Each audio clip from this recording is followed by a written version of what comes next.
Сайн уу манайхан? Таад манай сайхан найж гин үү? Өнөөдөр бүгдээрээ 2022 онд HBO-оор цацагдж ирсэн House of the Dragon цувралын 1-р бүлгийн part 1-ийг хүлээн авч сонсноо. За тэгээ манайхан таадын дийлэх нь магадгүй Game of Thrones-ыг үзчихсэн байх. Харин энэ цуврал маань Game of Thrones-ийн үйл явдлаас 200 жилийн өмнөх үйл явдлыг харуулах бөгөөд зарим хүмүүс Game of Thrones-ыг эхэлж үзэх ёстой гэд байдаг. Тэр бол үгүй шүү. Хэдий нэг ертөнцч гисэн тусдаа өөр төв өгүүлнэ. Тийм болохоор таад маань санаа зовлтгүй шууд энэ бичлэгээ үзээд эхлэхэд болно гэсэн. Киноны маань эхлэлд маш том луу нисэж байгаа харагдах. Энэ бол 7 хаант улсын нийслэл хааны хөндөй хот юм. Эзэн хаан Жихэрис нас өндөруулж дараагийн эзэн хааныг тодруулахаар хамгал түшмэд сайд нараа цуглуулan хуралдах бөгөөд Жихэрис хааны хоёр хүү хоёулаа өнгөрсөн болохоор нэг бол том хүүгийнхээ охин Рейнисийг сонгоно. Эсвэл баг хүүгийнхээ ганц хүү Висерисийг сонгох сонголттой тулгараад байв. Уул нь бол том хүүгийнх нь хүүхэд хаан ширээг өв залгамжлах ёстойч эмэгтэй хүн учраас түүнд боломж олгосонгүй. Баг хүүгийнхээ хүү Висерисийг эзэн хаан болголоо. Ийхүү Висерис Таргарэйн эзэн хаан болоод 9 жилийг өнгөрөөжээ. Түүний хаан тус амар жимэр ямар нэгэн зөрчил тэмцэлгүй байсан ч хаанд нэг асуудал байсан нь түүний хаан ширээг хэн өв залгамжлах вэ гэдэг асуудал. Учир нь тэрээр Ренира хэмээх ганц охинтой бөгөөд өв залгамжлах хүүгүү нь хаан гэлтгүү түүний төшмөд зөвлөхүүдийн санааг зовоож байлаа. Гэхдээ хатан хаан 9 сартаа жирэмсэн учрынуудаад хүү төрөх бах гэж эзэн хаан маань бат итгэцэл байгаа юм байна. За тэгээ бүр төрөөчгүй үдэ зориулж Хүлэгбаатаруудын дунд тэмцээн хүртэл зохиож байгаа л харагдана.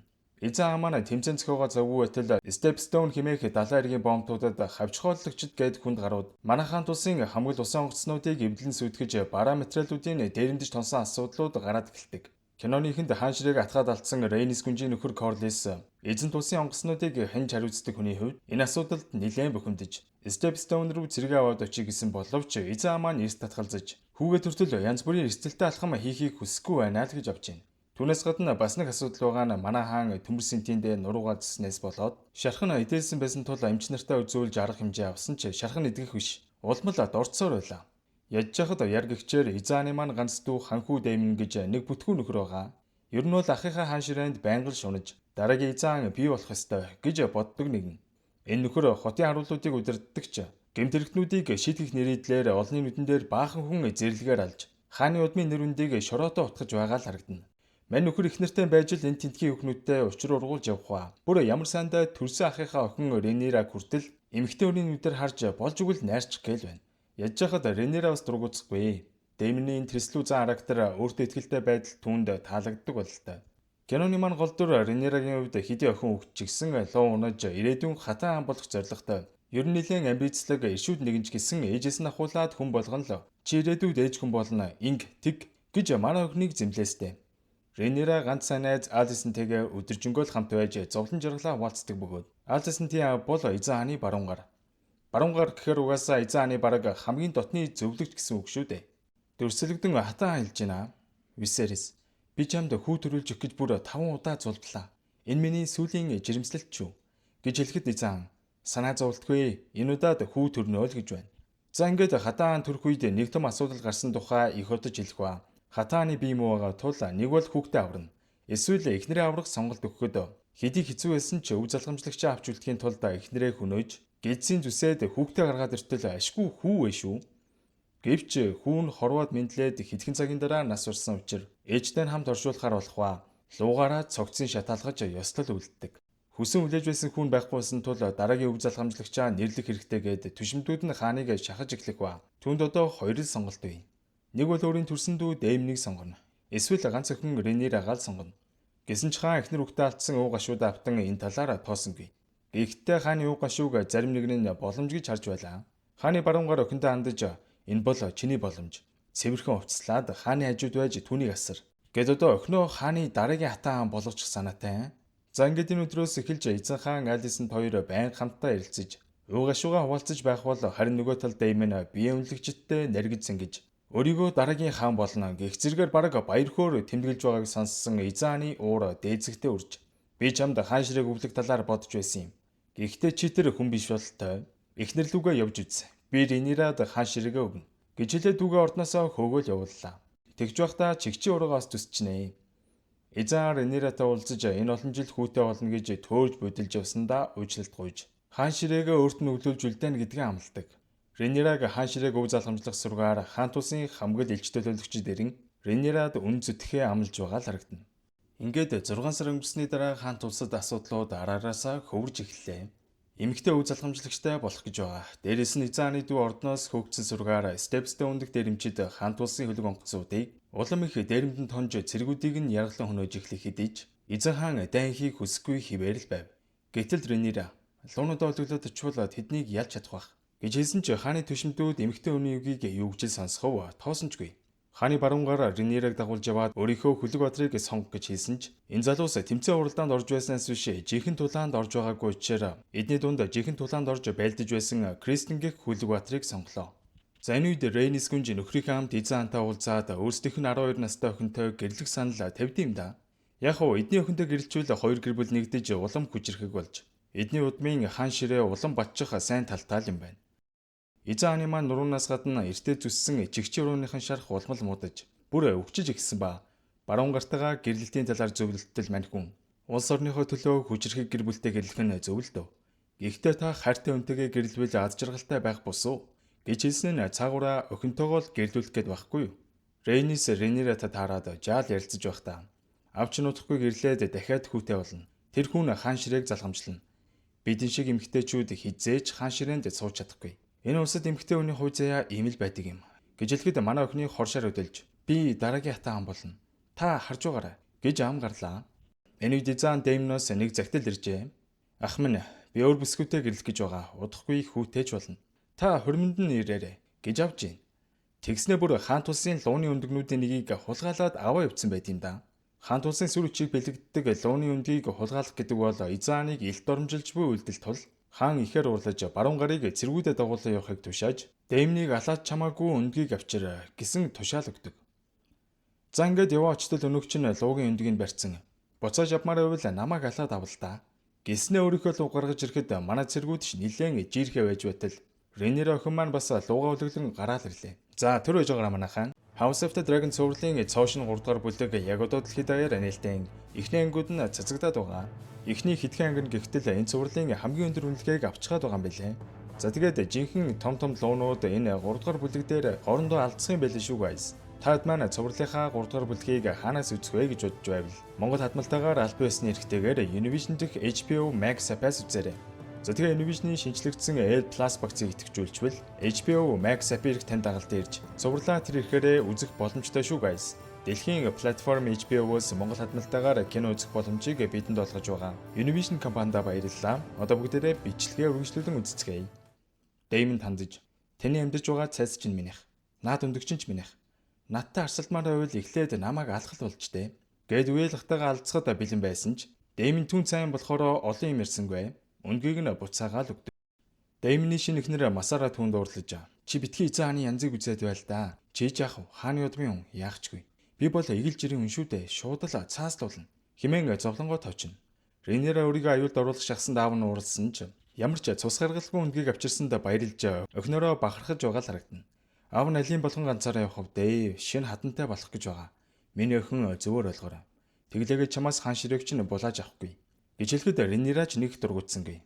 За ингээд маргааш нь түшимдүүдэд цуглуулж шинэ хатнаа зарлах ба тэр бүсгүй бол баруун гарын охин Алисанд гэхийг сонссон манай Ренира бүр шок. Ганц сайн найз нь аавтаа гэрлэх гэж байхад ямар өлөг байх вэ? Өөрийнх нь охиныг олсонд Корлес нилээн бухимдаж уулзалтыг орхиол гарлаа. Тэр дөрөв Дэймонтэй очиж уулзаад хаан биднийг тоох шинжлэг. Хоёулаа нилээд Stepstone-д очиж өөрсдийн хөлөг онгоцуудаа хамгаалж хавчаар холлогчдыг нэмсэн даръя гэж тохирцоолоо. За ингээд энэ үйл явдлаас хойш 3 жил өнгөрчээ. Дэймон Корлес 2 Stepstone дайнаа хийж байхад харин нөгөө талд эзэн хаан маань хүүтэй болж тэдний хүү аяг нь одоо 2 нас хүрж төрсөн өдрийг нь тэмдэглэж байгаа харагдана. Түүгээр зогсохгүй шинэ хатаа маань дахиад жирэмсэн юм байна. Хааны үед бүх зүйл сайхан байсан ч Ренира маань аваасаа нилээн өндөржээ. Хаан ширээгээ өгнө гэж амлаж байсан ч одоо хүүтэй болсон тул угаасаа хүүдээ өгөх нь ойлгомжтой шүү дээ. Тэмч болохоор Ренира аав хойд ээж хоёртойгоо тарамж нилээн муутай байгаа юм байна. Хойд ээж гэжтэй уул нь сайн эзэн байсан юм байгаа шүү дээ. Ренира маань одоо 17 нас хүрсэн тул аав нь хүнтэй суулгахаар шахаж нилээн хөрөнгөчнээ хүч чадалтай гэр бүлийн хүүтэй танилцуулах гэсэн ч Ренира эрс татгалзаж шүү. Эзэн хаан бүр уурлаж чи заавал гэрлэх ёстой. Гэр бүл улс орныхоо төлөө миний сонгож өгсөн хүнтэй сув гэж шахсан боловч манай охин би хувь заяагаа өөрөө шийднэ гэж зөрсөөр л байв. Эзэн хаан маань хаврын ангөрөгөө ихээр ойн гүнд ирэх үед бухимдсан Ренира Морин унаад давхиж одохва. Крист араас нь гүйцэж ирээд өхнийг тайлгаруулж урам зориг өглөө. Нөгөө тал эзэн хаанч бас олон зүйлийг бодож суухва. Эйгэнд хаан ширээгээ өвлүүлчихвэл өхөнтэйгөө тангараг тасрах гээд байдаг. Өхөндөө хаан ширээгээ өгөхөөр төшмдүүд нь дургуутсаж хаан ширээгээ алдах гээд хэцүүхэн л байгаа юм шиг байна. За тэгээ стрессээ гаргаж овоо хэдэн хундаг вайн ууцсан сууж итэл хааны зүйлийг ирснэ. Ренираг Корлисийн үтэл суулгавал бидний тарамжгүй харилцаа сайжирч хаан ширээ маань бэгчнэ гэж зөвлөдөг. Тэр оройн эзэн хаан уусан юмдаа халсан уу яасан. Би эхнэрээ өөрийн гараар хөнөөж хүүтэй болох гэж оролдсон. Би тийм ч ухаалаг хүн биш. Гэх зэрэгээр уйлж унжин сэтгэлээ уудалж байлаа өрхий. За ингээд маргааш нь хааны цэргүүд энэн бэлэг тэмдэг болсон цагаан бугийг анх гэж оролдсон ч тэд олж чадсангүй. Ямар хоосон буцалтай биш. Нэг буугааг наал хаялаа. Харин нөгөө талд Ренира Кристо хоёр ялцаж сууж байтал нөгөө цагаан бууг нь гараад ирж шүү. Кристэн хөнөг санаатай сэлмээс суулгах гэтэл Ренира түүнийг болиулж энэн бэлэг тэмдгийг эргчлөөтэй явууллаа. Магадгүй буйн нь эргээд ирэх байлгүй дээ. Манай дурдандаа буцаад ирсний дараа баруунгаар охинтойгоо уулзаж эзэн хүүтэй болцсон байж л Ренирад хаан ширээгээ өгөх гээд байх шиг байна. Хэрхэвч өгүүлж болохгүй шүү. Чиний хүү ирээдүйн хаан болох ёстой. Гээл нөгөө л толгой угаалтаа хийсээр л. Энэ үед Дэймон Степстоунд хавчоолагчтой алдсаж байсан ч тэд агуургаа зүхтэж орчоод байгаа тул тэдний дайралд амжилтгүй болоод байсан тул маньхүн нэг арга сэднэ. Буужигж байгаагаа зарлахад хавчоолагчид бүгд гараал ирлээ. Энэ үед нь тэднийг отож байсан Дэймны цэргүүд гарч ирэн тэдэнтэй алдсаж эхлэх ба тэднийг луугаараа галдаж шатааж сүрүүлж байлаа. За ингээд хавчоолагчдын удирдагчдын хүнээс нөр манай хэдийн арим ялд байгуулж эзэн хааны сүр хүчийг дахин харуулдаг. Дэймон уул нь хил амлалт татлаад байдгаас биш нэлээд чадварлаг дайчин байгаа байхгүй юу уулна. За ингээд нэг жил хэдийн өнгөржээ. Манай охинтой гэрлэх гэсэн ноёд түшмтийн өгөөд бүр цуваа зогссон. Нэг нэгээрээ өөрсдийгөө танилцуулж байсан ч манай охины сэтгэлд нийцэх залуу нэг ширхэг жалга. Энэ үед ялд байгуулсан Дэймончос хааны хөндийд буцан ирэх ба толгоонд нэг тэтэм тавьчиж. Энэ тэтгэн Степстоуны хаан гэдгийг илтгэж байгаа юм гинэ. Өрөө намгүн болж арай эзэн антай тэрсэлтгээд байгаа юм биш үстэй гэж бодох агшинд маньхүн ахтаа өвдөгсөгдөн тэтмээ дурсгаад ахтаа хоёр маань эцэст нь эвлэрдэг. Нөгөө талд Ренира ахтаа хоёр эцэст нэг бүх зүйлээ ярилцаж хуучны сайхан цагаа дурсан буцаад найз нөхөд болж эхэлж байгаа юм уу да баг. Дэймон Рениратай уулзснаа. Гэрлэх гэж байгаа тэрэггүй дээ. Гэрлэлт бол ердөө л улс төрийн нүдэл. Чи хүсээгүй үнтэйгээ гэрэлсэн чи өөр газар жаргаж болд юм шүү гэж авд юм да. За ингээд тэр шөнөө манай өхнийг ордноос нууцаар авч гараад одоо манайхаар л хүүхдийн 100 шиг газраар дагуулж явсан. Аригтар суулгаад ард иргэдийн амьдралыг харуулах ба гудамжны буланд хүүхэлдэйн жүжиг тоглогдож байхаар нь хартал хааны тухай биш шүү. Энэ жүжигээс ард иргэд Ренираг биш хааны 2 настай хүү Эйгоныг хаан ширээнд суулгах ёстой гэсэн бодолтой байгааг манай охин олж хараад нэлээд нурмаасан ч Дэймон сэтгэлийн дээрдүүлэх санаатай ёстой бүтггүй газар руу аваа орчлоо. Энд ёстой харсан үдсэн хинтэйгээ ч жанжин болж болдгийн гинэ. Манай хоёр төрөл төрөсөд юм байж үнсэлцээл авлаа. Манай охинд эрхчлөөгөө эдэлж зугаацсан цэнгэж байгаа нь их л таалагдсан бололтой. Гэтэл мань Дэймонд хийсэн үйлдэлтэй эцсэн үү? Эсвэл санаа зовсон уу яасан? Юм илгүй гараа явчихсан юм да. Манай охин ч хүсэл тачаалаа барьж дийлсэнгүй. Тэр дороо ордон руугаа явж ороод Кристний уруу татсаар байгаад манай хоёр жанжин болоодглоо. За энэ үед баруунгаар хотод байдаг туршуулаасаа гүнж хар орой уушин газар Дэймонтэй үнсэлцэж байсан тухай олж сонсоод шууд эзэн хаан руу орж энэ талаар хэлдэг. Ер нь бол энэ нөхөр Ренираг хаан ширээнээс холдуулахын тулд аавд нь ховлчиж байгаа юм л да. Энэ бүхнийг нууцаар сонсч байсан Алисент найз дээр очиод чи Дэймонтэй унтчихаа юу? Чи үеэлхтайгаа унтаж болохгүй штэ. Энтергээд лекц уншаад байхаар нь манай охин тим юм байхгүй. Би хинтэй ч унтаагүй гээл аваа ичлаа. Дүрсэлэгдэн нөгөө Дэймон чинь шартсан өвчтөл эзэн хааны цэргүүдээрээ аваал явлаа. Эзэн хаан түүнд уурлаж чи миний ариух охинд санаархна гинэ. Муу адгийн овш яаж байгаа юм? Гэтэл өөдөөс нь тэгвэл намайг Рениратай гэрлүүлчих гэж авдаг байгаа. Хаан бүр уурлаж муу новш минь чи зүгээр миний охины толгойг эргүүлж хаан ширээнд суухал санаатай байгаа үстэй гэж хэлээд хоёр дахь удаага ордноос хөө явуулдаг. Энэ үед хатаан нөхөртөөгөө уулзаж Ренира хинтэй ч унтаагүй охин биеэрээ байгаа гэдгийг хэлж найзтай итгэж байгаагаа хэлнэ. Тэр өөрөө эзэн охиноо дуудаж уулзаад чи хаан ширээг өвлөж авах боломжтой байсан. Гэхдээ чи өчигдөр орой тэр боломжоо өөрөө үгүй хэлсэн шүү. Чи хааны удмын нэр хүндийг шалтаа нутглаа. Тийм болохоор одооноос дураараа ажиллахгүй шүү. Корлисын үйл Ленертэй гэрэл би үгүй гэдэг үг сонсохгүй гэж хэлэхэд манай охин за яах вэ? Аав таны эснэр болъё. Харин оронд нь тэр баруун гараа ордноос хөө. Тэр өөрийнхөө ачиг хаан болох гэж бүх хүнийг зайлуулж чадхал хүн. гэж хэлэх ба энэ үед л эзэн хаан түүний баруун гараа бүх зүйлийг эртнээс төлөвлөж хаан ширээг атгах санаа агуулж байсныг анзаарнаа.